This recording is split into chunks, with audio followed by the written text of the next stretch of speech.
নাও ভালোবাসার। মর্মান্তিক হৃদয় বিদারক ঘটনা। ছোট্ট রিমাইয়ের মৃত্যুতে শোকস্তব্ধ গোটা তারাপদ গ্রাম। মা বাবা ঠাম্মার কান্নায় ভারী হয়ে উঠেছে আকাশ বাতাস।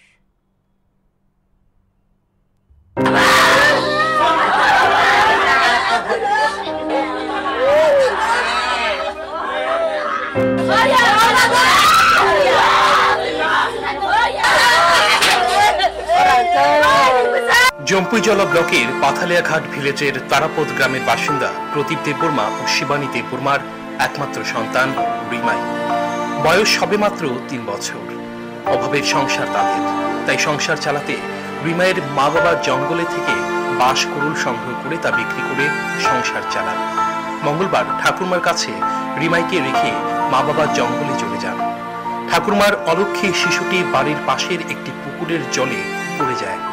এক ব্যক্তি রাবার বাগান থেকে পুকুরে স্নান করতে গিয়ে দেখেন শিশুর মৃতদেহ।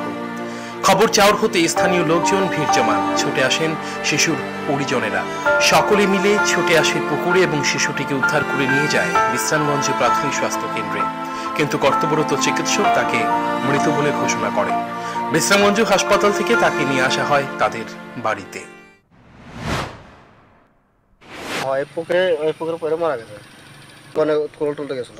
তো তানি নানির কাছে দিয়ে গেছিল। তার নানির সম্ভাবনা বাড়িতে আছে, খেলনায় খুব সম্ভাবনা। তো একা তো এখন ঘুরতে ঘুরতে খুব সম্ভাবনা। তো কেউ দেখছে না অ্যাকচুয়ালি। পরে দিয়া একজন মানুষ রাবাতে ক্যাব তুলতে হাত ধুতে গিয়া মানে পড়াগুলি দেখছে। তারপরে তানে বাবা আসতো মানে দোকান থেকে বাইক দিয়া, তুই কি পরে গেছে পোলাপে না কি কথা বলে আমার বাবা নাই পাবে তুলে লেগে গেছে আর কি। এই জায়গার নাম তারাপদ পাতলে বিষয় আনারে ব্লক জম্পুইজলা। বাচ্চাটা এমনি 3 বছর, 1 মাস কম 3 বছর। কান্নায় ভেঙে পড়ে শিশুটির মা বাবা, দাদু, ঠাকুরমা সহ গোটা গ্রামের মানুষ।